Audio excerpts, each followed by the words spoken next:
Back on Talking Democracy with Andrew Gray, Libertarian nominee for governor.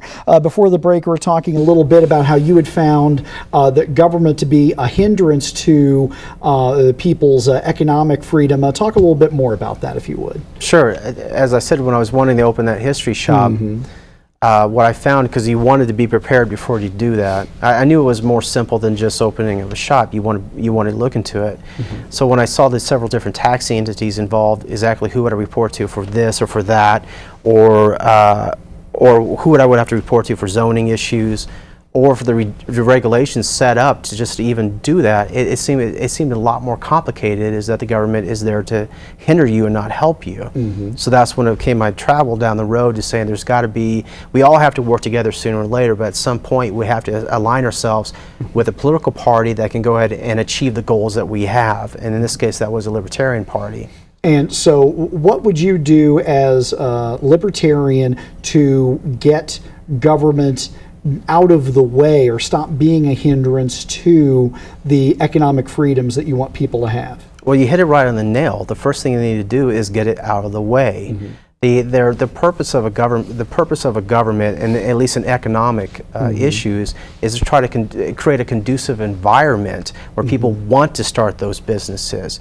My running mate Stacy Davis he and his wife own his own business called Magic Meals, and when they have the people come in to go ahead and inspect them, the one inspector might know a certain set of regulations, the next inspector might know a completely different set of regulations, so they're not in tune. They could get potentially fined if the eggs are on the 4th row as opposed to the 2nd row, and there's no discernible reason as to why it needs to do that. So the simplification of the regulations to make it more practical and reasonable as opposed to being more convoluted is what's going to create business not only in Kansas but the rest of the nation. I can hear a lot of people who are hearing what you're saying about regulation, and they like what you're saying, but they're also thinking to themselves, I've heard so much the last couple of years about how the economic struggles that we've been going through the last couple of years are the result of a lack of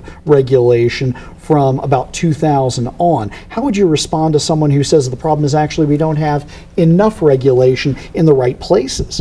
The first thing I would ask them is explain to me how that might be the case, because I see it completely otherwise. A good example would be myself. I want to open that history shop, but is it worth me to go through all those different taxi entities and deal with the regulations just to do something that I love? So that if someone says that to me about how the regulations are too much, we don't have enough, my thing would be, show me.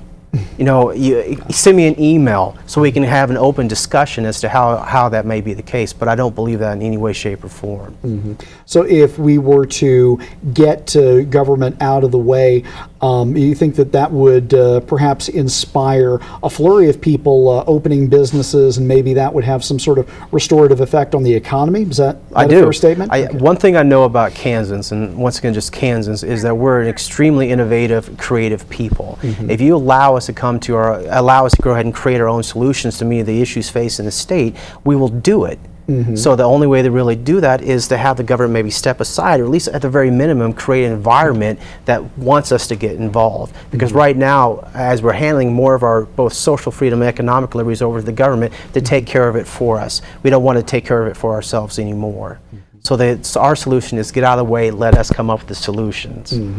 In the 2010 election cycle, I've seen a lot of candidates.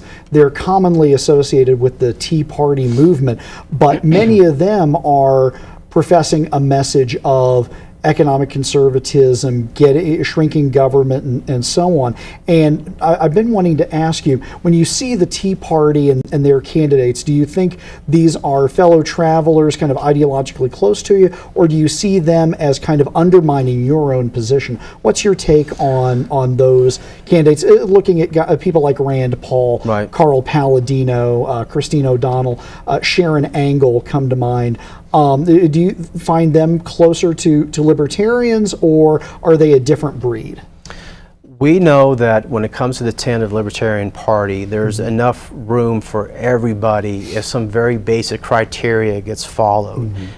When it comes to the Tea Party, a lot of the fiscal issues align with us. There are issues when it comes to the government being back to the constitutional basis aligns with us. The only difference that might be any difference is when it comes to social issues. And those social issues we hold just as valuable as our fiscal issues. At the very minimum, when it comes to social issues, even if it's contrary to your own personal viewpoint or opinion, if you have a level of tolerance, and at least a live and let live attitude, then you can come under that tent as well.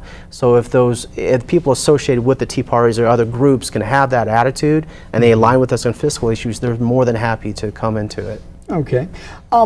So that brings me to another big question, which is you've been a registered libertarian for a long time, you've espoused the principles of the party, but there's a big difference between being someone who talks about it and someone who says, you know what, I've got to run. Talk to me about the decision to run, and maybe we should even back it up a little bit further, because prior to being nominated for governor, you ascended to the chairmanship of the Libertarian Party. So talk to me about your background in libertarian politics. We know that, and I'm going to sound like a broken record with people that's in the audience that know me well, we know that real, viable, and permanent change always has to begin on the local level. If you want to correct something, it's got to start from the bottom, work your way to the top. You can't correct something from the top down. So my involvement is about 6 years ago, I was appointed as 2nd District Deputy Coordinator, which covers most of Topeka and some of the eastern part of Kansas. So knowing that, at least in my area of Topeka, my hometown, I knew that I can make a difference there. And we promote that. You may not be able to make a difference what's happening in Washington, D.C., but if you have an issue, whether it be in Hutchinson, Salina, here in Hayes, wherever it may be, if you can apply those libertarian values as opposed to trying to change things 1,200 miles away, you'll be able to initiate a difference. Another thing that we realize that in the past, you've had people that just want to talk about something, and talking about something is great because you get the ideas out there, you exchange thoughts, you might even change people's attitudes, but that is pointless unless you have some action behind those thoughts. So we never mistake motion for action, because motion without action is pointless.